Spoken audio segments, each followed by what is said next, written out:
Hello, everyone, and welcome back to the Cool Down Room podcast. We are your hosts. I'm Maria. I'm Taylor. I'm Vicki. I'm Emily. Welcome back to the Cool Down Room podcast. We are your hosts. I'm Maria. I'm Taylor. I'm Vicki. And I'm Emmy. And we are here today to talk about the first race of the season, Bahrain. Oh, Bahrain. What a good time. It actually was a good time for all of the drivers, seeing as this was the first opening race ever that everyone finished. So, Yay, Logan! Woo! And K-Mag and Hulk. Good job, guys. I'm so proud. And Lance. There were all struggles for enough of them that when I heard that statistic, I was surprised and proud. Pretty shocked. I'm honestly surprised. Like, I never thought that it would be like the first time that this happens. Like, I don't know. I just would think that it's not as common. I almost got to cross out something on my bingo card. I did cross something out on mine. What'd you cross out? Max winning by 10 plus seconds. Oh. Is it? That was an easy one. Time, or just I just did one time on that one. And then I got to cross off. I tried to figure out how to do this. I have swearing on the radio. And I put like 10 in there. And I was like, do I want to do every instance or just every race? So I'm just going to do every race because I would do race. I would have it all crossed off by now. From Yuki? Yeah, Yuki alone. Like, just throw his onboard on and you're just, I'm good. Crossed off. Bingo. Oh my gosh. Okay, is it just me or did they reuse Daniel's intro? It's super similar. It's almost exactly the same, but it's different because he doesn't like smile all the way. It's the big zoom in that's almost identical because I thought the same thing at first, and then I watched a comparison between the two, and it's just like the way that he smiles is a bit different. Yeah, because I saw it for like a split second because I didn't see it except for like during the race when they showed it. And I was like, hold up, wait a dang minute. That is way too similar to last year. So I wrote in my notes, I'm like, that's kind of dumb. Like, why wouldn't they change it? The intros are good. I think they're boring. I like that they put the numbers on there. There's no memes. None. It's just like... Formula One is the pinnacle of motorsport, not the pinnacle of meme sport. Just throwing that out there. Are you sure? That's a lie. Right, what it's supposed to be and what it actually is are two very different things, okay? Yeah, the intros are boring. I feel like I'm not a huge fan of the intro this year. Like, I just feel like it's okay. All of the clips feel shorter. They are. Yeah. Much more. They're just like, here's a driver. They're just standing there. And then Yuki's like... Yuki looks like a robot or AI. He doesn't move. He's just standing there. And I'm like, dude... We need the George Russell pose back is what we need. Not the memes. I did see one already made for Yuki's intro and they squished him down and then they made the background ginormous. I will say that Pierre and Esteban had, in my opinion, two of the best intros, and I guess kind of helps seeing as they have the worst car on the grid right now. So they get that joy at least. Did you guys see this morning that, or was it yesterday, that another one of their technical directors or their technical director resigned? There's another, I think, another engineer. There's like two big guys that just resigned yesterday. Oh, but actually I was reading an article just now and it says that they resigned before they traveled to Bahrain. So I saw that as well. So they're out keys. But still, their technical director and their head of aerodynamics. That's what it was. I was like, I knew one of them was a technical director. So yeah, Alpine's like worse than Haas. At least Haas has a technical director. They're just going through a rebrand, you know? They've been going through a rebrand since last summer. Yeah, remember Otmar? Rip. Poor Otmar. He deserved better. Yeah, so it looks like their head of aerodynamics and their technical director will be departing officially in April. So they're just working out through the end of their notice period. I think Alpine needs to bring back Cyril. It was weird how they like let go of him because Daniel was leaving. And it was like, oh, so because Daniel's leaving, you're going to fire your team principal? I mean, we don't know anything. So there definitely is a lot more beyond that story than Daniel leaving, so Cyril's leaving, but... That was supposedly like the big reason behind... That was not a Drive to Survive narrative either, by the way. That was like an article I read somewhere, and I was like... Oh. Right, but there's also going to be like so many other layers to these things that we don't know. Bring back Cyril! or Otmar. He deserved I better. just looked him up. I know who you're talking about. Oh, that's good. Literally, my history is mostly, I just cleared it out this morning, mostly the Twitter links that y'all send. Why didn't I get the memo that we were going to be wearing like our favorite driver's shirt? I just threw a shirt on this morning. I just noticed that assumed you have Lando, Charles, Seb, and I'm, Stefano Domenicali fan or something? Yes, you are. You're wearing. I just wanted a hoodie that wasn't a Daniel hoodie. Shout out to Laundry. the RB7. Did y'all see the new color update on the mini maps during the race? No. They're like pastel-y colors, and I love them. They're so pretty. It's like looking at Easter eggs, just going around the track. I don't think I noticed that yesterday. I don't know. They change all kinds of things. I don't notice. Did you notice that during testing they had, or it was practice? I don't know. They didn't have the colors on the logos on the timing sheet. And so it was really hard to figure out who was who without like looking at it because it was like you had to look at the logos. Yeah, they were all white. It was very annoying. I did see that they took Joe and Valtteri's pictures off of the F1 app. Yeah, that was weird. They're just. I think it's the sponsor thing with where they are in the world and their sponsors at the current moment. You would think that they could just like blur it out. I don't know. I was just trying to do my predictions, man.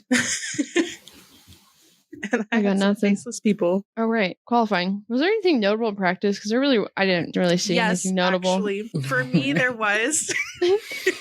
Okay. Oscar and Lando both got P1 at one point during FP1, and then freaking Daniel. Yeah, and but who Danny ended Rick in the V carb P1 and stayed that way for like the last 20 minutes. Yeah. I don't care if it's just practice. That V carb or the RB, I guess, whatever, is my favorite car. And that FP1 on race 1 fully proved that that car is capable of winning world championships in my heart. Absolutely. In my heart being the operative phrase there. Yeah, that was the only thing that happened in practice. It was kind of boring in practice. Qualifying. During FP2, though, that Alpine was 10 kilos overweight. Nobody confirmed it, but that's just what was said. I saw another article that said they were 11 overweight. And they were, because there was an issue with their chassis that it failed an inspection. So to fix it enough, it ended up putting them overweight. Ooh. And then they started talking about how the drivers just need to lose 10 kilos and that'll solve the problem. That was literally one of the commentators saying that. I was like, what? Why? What did you say that? Do y'all know what happened in FP2 whenever Lando was in P20? Like why that was? I saw that and I was just like, I'm confused highly. Because the McLaren is washed. Whoa. When they were, that's hostile. They were testing like everything, so that means nothing. I know. I just saw that. Max was like P6. That's true. Yeah, and then it was a Mercedes one too. Yeah, Merc looked really good in practice, and then they like kind of fell off. Well, George looked good. Lewis, he's fine. To be fair, his chair broke. That's oh my gosh, I forgot about that. I was like, you're what? Why?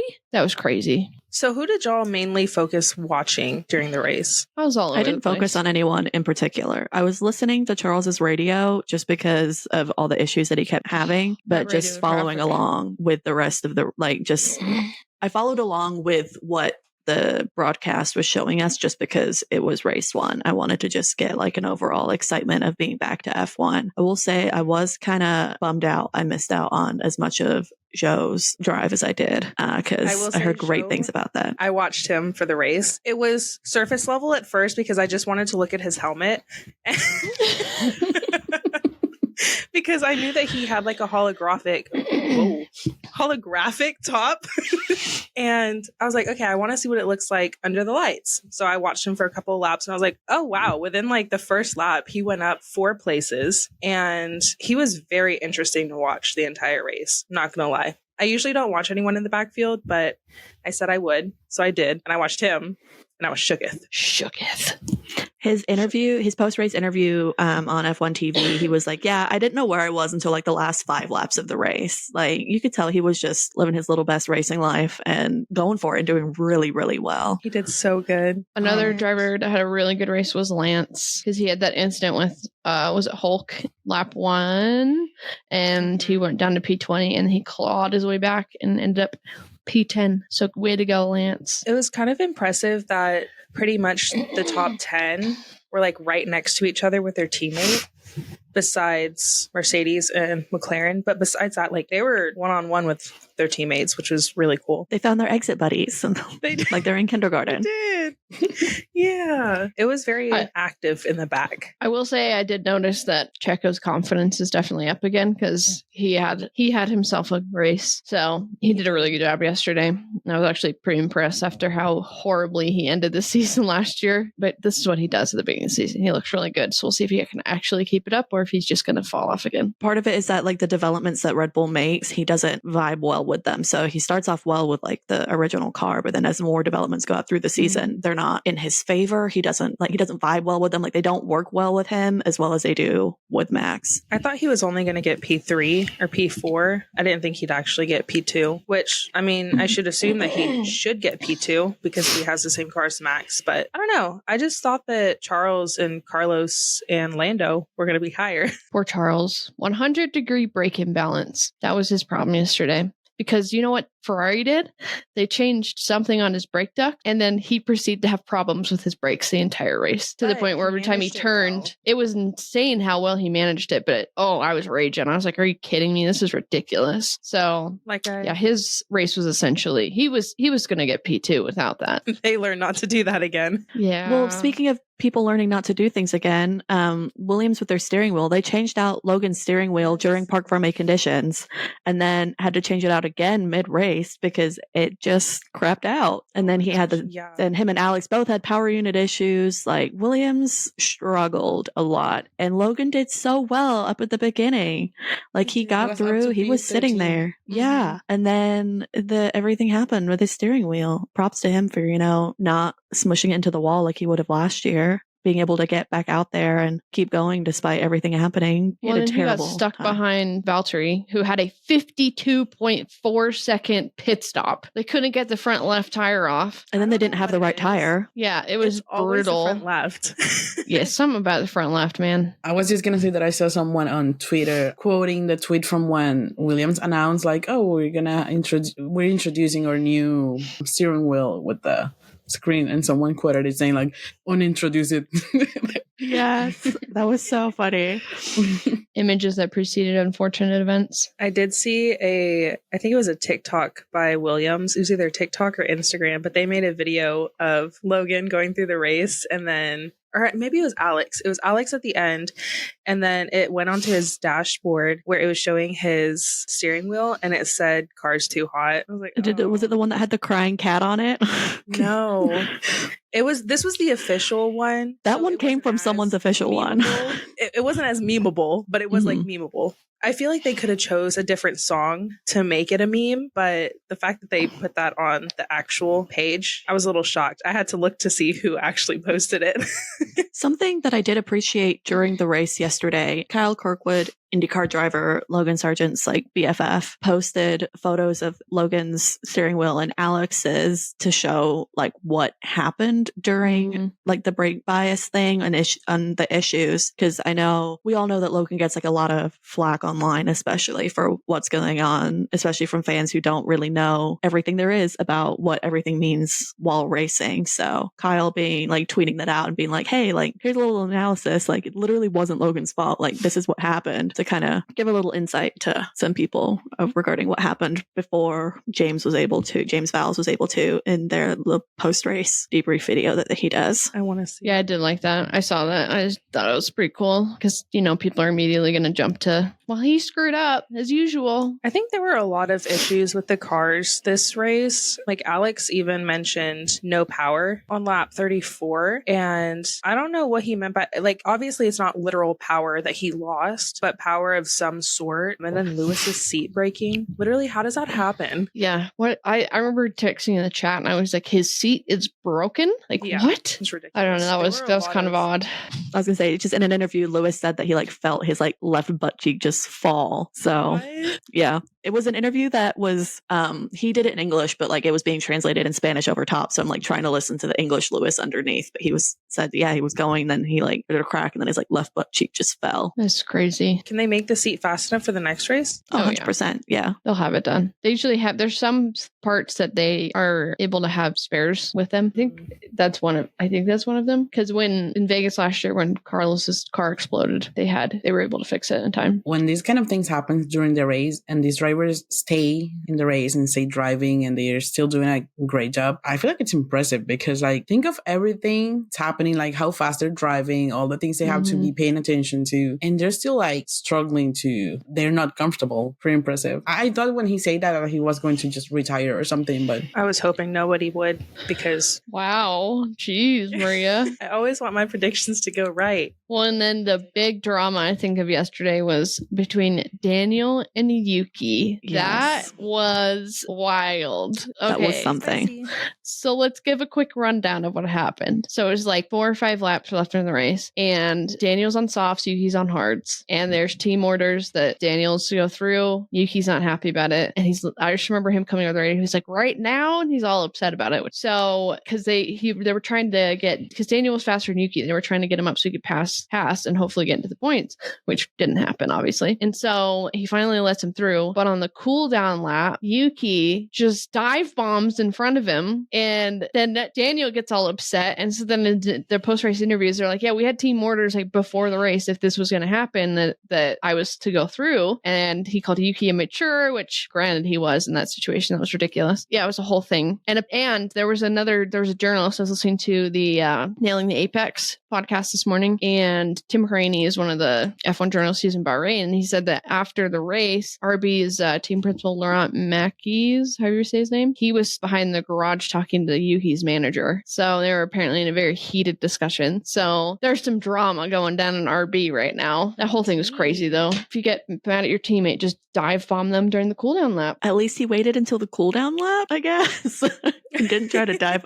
No, like either way, that's not, I can understand like why they act like that, right? Because the adrenaline's super high. It's been an hour and a half, 2 hours, and it's easy for us sitting at home, not in that position to be like, well, that's dumb. And like, I mean, it is, but it doesn't make it acceptable, even if it's understandable. When Tim was saying, because Tim used to be a driver, he got up to, I think, like the equivalent of like F4, F3, something like that. And he was saying, he's like, that was a super dangerous move. Like, you don't do that. And the fact that he did that was like just not okay. So that was a big deal because people were trying to downplay it, like, oh, he did whatever. That wasn't a big deal. Like, it's not like he crashed into Daniel or anything. And it was like, he didn't crash into Daniel because Daniel didn't let him, essentially, because he got out of the way. It was a bigger deal than people were making of it because they, again, were just right after the race where they were asking Danny about the whole thing. And he did mention that move that they asked Yuki to like let Danny through was something they talked about before the race. Mm-hmm. So I feel like if you know that at some point they were going to ask you for that, like, why would you? Yeah, I guess I know he said like it doesn't really, like, it didn't make any sense, but still, it's because he waited so long. He waited so long to let him pass was the problem. Because like they gave him adequate time to like go and overtake Haas, but Yuki just waited. It was like a full lap and a half before he finally like let him pass. It was a whole thing. Like they probably waited a little long to begin with, but it was like, you knew this was coming, so why are you acting like this? Yeah, one thing that he mentioned is that he said like he was running on soft, so he's like every lap counts. So he didn't say like, oh, he was for sure going to overtake anyone, but at least one more lap or one less lap will have done maybe a difference. Yeah, exactly. Yeah, because the softs there only last like 11 to 15 laps or something. It's a very short amount of time compared to them in other places. So with the length of the track, like it really does, the difference that 1 to 2 laps could make could be significant. And like, obviously we don't know what could have happened, but we don't know if something could have changed. Yeah, it was very dramatic. Speaking of dramatic, Nico Hülkenberg into the back of Lance Stroll, turn 1, lap 1, little boop boop. Little bumper cars. Mm-hmm. Yeah. Destroyed his front wing. Left tap. Like there really wasn't a lot of like race incidents in this race, so like that was I think that was the only thing that was investigated that I remember anyway. And you kind of expect first couple turn things just because everyone on the grid obviously is so condensed right there, especially that mid pack. I didn't realize how many track limit instances happened because there was 3 for Lando, 3 for Oscar, 3 for Daniel, 2 for Yuki, 2 for Lewis, 2 for Pierre, 2 for Alex, and then 1 for Charles, 1 for George, and 1 for Max. Wasn't it Austria last year that we had all the track limits? Yeah. That was nuts, but it was honestly just a blast trying to keep up with it. I know. I was like, who's getting a 5-second penalty now? I'm pumped for Austria just for that. Those track limits make quali fun because you're like, yes, okay, they get a good one, and you're just waiting. Are they going to delete their lap time? Or wasn't Pierre's first lap time in quali deleted? Yes, it was. Oh yeah, and then Hulkenberg got into Q3, didn't he? He had P10. Yes. He qualified P10. Yeah, way to go, Hulk. That was honestly surprising. He drugged that tractor right into Q3. Well, he was good at getting it into. He was good with qualifying with the Haas last year. Their race pace, which was terrible, and he didn't do well getting off the line yesterday. Well, and Haas's car just eats up the tires like crazy, so their race pace is not good, and the tires suck. I saw that their race pace and their degradation was better than it was last year. So there's some hope for Haas. So you're telling me that Alpine is the real tractor now, and Haas has essentially moved up into maybe tractor territory? Less tractor, Alpine is more tractored. Alpine is awful. Yeah, and this is just race 1 of 24. There's 23 others where so many things could change. For now, Haas has been outbeaten by Alpine in terms of horse car. Haas is missing on performance. They're compensating with cute kids, okay? So this is so true. K-Mag's daughter is my favorite thing about the race weekend. She is just, she's so cute. I love her. And every time they post sessions, Hulkenberg going to his kid and hugging her, it's like, oh my God, I'm dead. Was it last year when K-Mag's kid did the video? I think it was in Coda, but she helped him put on the gloves. That was so cute. And then she puts the visor down because she didn't get it down all the way. And I was like, you're just adorable. Seeing them sat in the back of the garage with the big headphones and just, it's so cute. I'm so glad we get that content. She's so cute. They know what we want. Well, I think we have a little, as a Ferrari fan, I think we've got a little bit of hope going here because Carlos' pace yesterday was virtually matching Checo's. Their race pace is better. Their tire deg is better. So that's a positive. I don't think they're going to be able to necessarily catch Max, but I don't think P2 is necessarily out of the question. Well, yeah, even with all the issues that Charles was having, being able to keep P4. And then in the post-race interviews, they were saying that the McLaren and the Mercedes were not quite on the level of the Ferraris and the Red Bulls. And having the Ferrari being kind of lumped in with the Red Bulls was like, okay, I'll take it. I'll take it. Ferrari also got fastest pit stop yesterday, so people can shut up about Ferrari and pit stops because they've been consistently way better than they were in 2022. So was it a Carlos pit stop? I don't know. Because the issue isn't Carlos's pit stops. The issue is that the terrible pit stops always happen to Charles. Last year, their fastest pit stop was Charles. So yeah, but their worst ones were also Charles. I mean, it's so true. Poor guy. He just cannot catch a break. Well, when you favor someone, you got to favor them both ways. Yeah, something like that. The fastest pit stop was Ferrari, 2.23 seconds. Still not as fast as McLaren's. How can we kick Mari out of the call? McLaren made the fastest pit stop last year. Good job, McLaren. Way to go. That was last year, though. And it's relevant because it's a score that needs to be beat. Well, they didn't beat it yesterday. They were down P6 and P8, so... still in the points. I'm happy. Something's better than nothing. Do you want me to tell you a fun fact? On Max radio, where he was talking to GP during the race, and he told him, do you want me to push more? Emmy, why? Why? I just saw this morning. I'm like, so he can go faster. 30 seconds ahead and he can still go faster. He can still push more. But if there's no one around you, you can push more because you're not fighting that dirty air. You're not fighting against other people. So you have the opportunity to push more in general versus being stuck in the middle of a pack. But it's also Max Verstappen and a Red Bull. Take that with what you will. I saw this picture this morning that it's like a table. I don't know if you can see it here. And it says for 4 drivers. So it's Max, Checo, Carlos, and Charles, their biggest rivals during the race. For Checo, it was Max, Carlos, and Charles. For Carlos, it was Max, Checo, and Charles. For Charles, it's turn 10 and 9. And for Max, it's in Spanish, but for Max, it just says not falling asleep. Hey, he did great yesterday. He did not bin it completely when he had basically no brakes. So no, I think they did great given the situation they were in. Yeah, I thought he was going to DNF at one point. I was like, please don't. Did go to his onboarding cam a couple times just to hear something that's kind of off topic. Helmets. I know I've mentioned it before, but I feel like Daniel's helmet just looks so freaking good. I told you all this 2 weeks ago. But I didn't notice that there's also like glitter. I thought it was just, chrome, but there was glitter. And I was like, okay, I vibe with that. Really, I told you. Told you.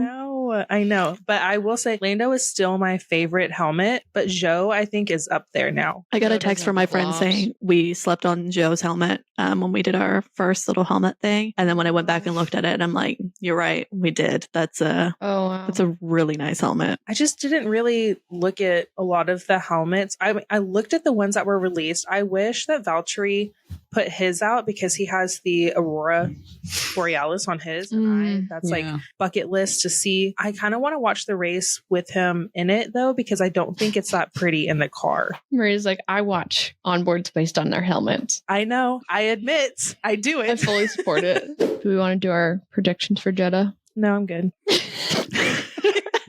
All right. And that's it on this week's episode. Are we gonna do poll? Do we want to predict poll too? I don't know if we did that last week. I don't remember. At least we'll get one for sure, right?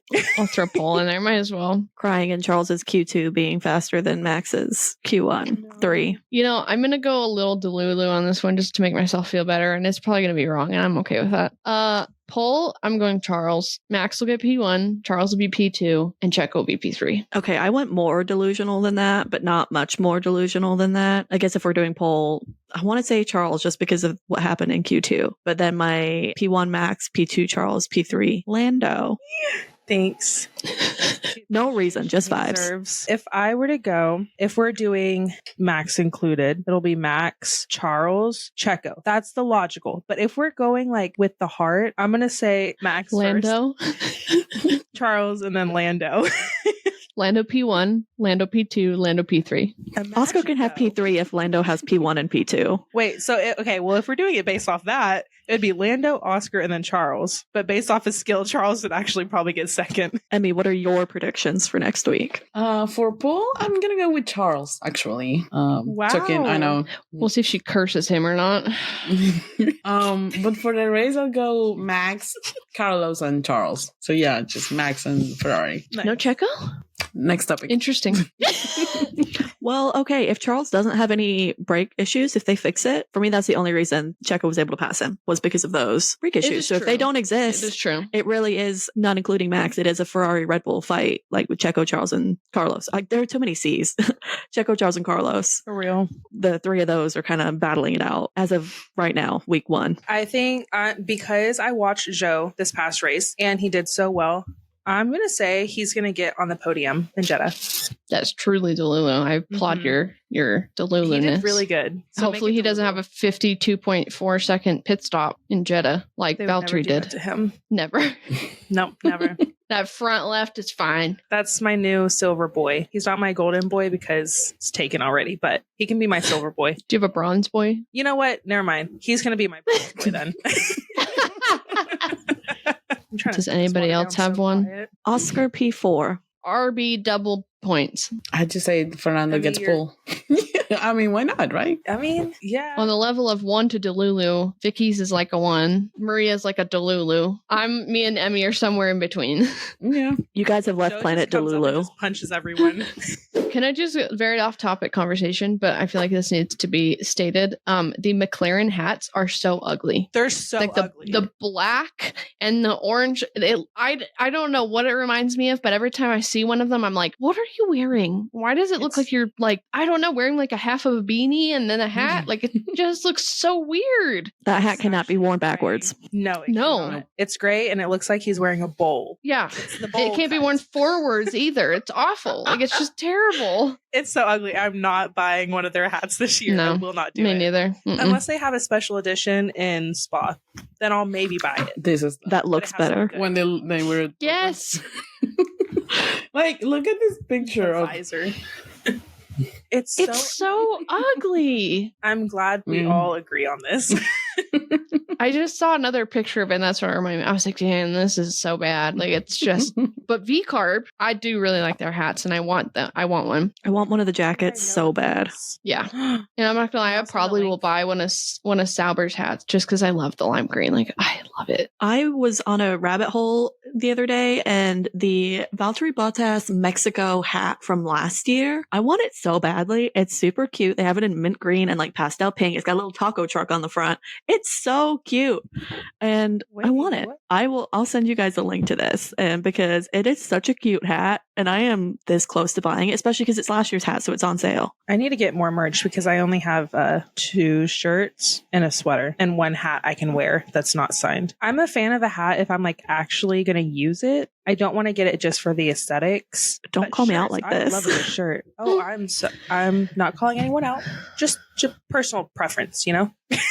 I mean, I'll probably never wear the Aston Martin USGP hat I have, so that means I like it. To get it signed. Yeah, if Fernando wants to sign it, that'd be great. I just want a Daniel hat. That's all I want, and I just really wish that V-Carb would release some freaking merch. I want Charles's Monaco. I have V-Carb merch. You have the most random V-Carb merch. I have a blanket, I have a pillow, and I have 3 branded napkins and 2 branded cups.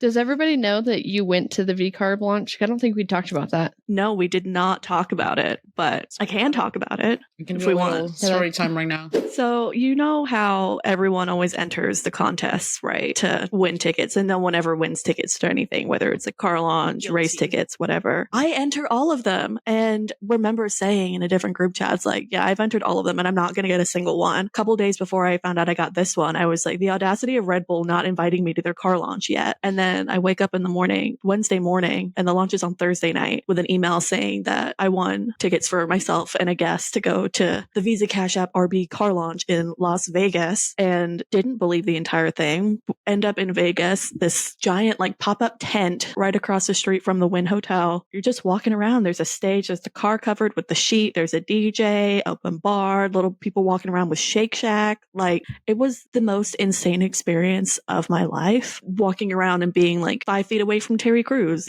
bumping into Chris Medland, like seeing all of these F1 people, seeing this car get launched, and then a Kendrick Lamar concert. Like, it was insanity in the best way. And this is your sign to always enter the contest, because you never know what's going to happen. And then you walk out with the branded merch that they had there, the blanket, the pillow, the cups that your drinks came in, the napkins, like, take it all. Wait, so did they have your hotel room set up with the blanket and the pillows? It was the only thing that we got was access to the event. They had the stuff at the event. So like there was 2 different, there was like the VIPs and then the tables. So we were VIPs. So we were just like walking around, and then the tables had like the blankets, the pillows, beach balls, everything there at their table. So when people were leaving, they weren't taking it. We took it because it was there. What a random thing to put a blanket and pillows. And the blanket is basically a glorified sleeping bag that like doesn't zip up. Like, it's that kind of material. And then it's like a little square pillow. And then there were beach balls. Like, out of all the 3 things to have, it was an interesting combination, that's for sure. At least you have something for the seasons, all of them. Yeah, you're right. Well, I didn't take a beach ball because they were harder to take out. I wish I would have taken the beach ball, but they were there. I'm disappointed in myself for not taking the beach ball. Shame on you, and shame on your I know, right?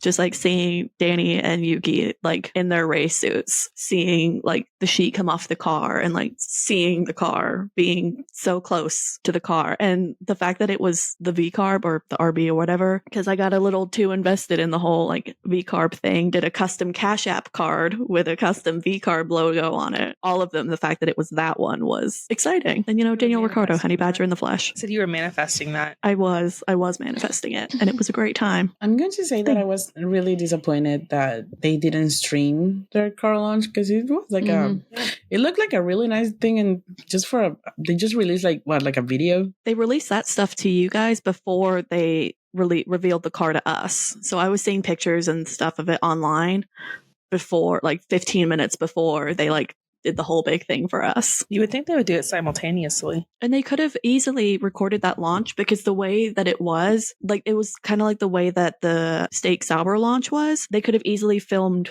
that 5-7 minute period, and it would have been great. All right. Thanks for the story. You're welcome. I'm really excited for next week, even though I'm like already like, Ferrari, you're pissing me off, but it's fine. The race I'm ready season to is have my back.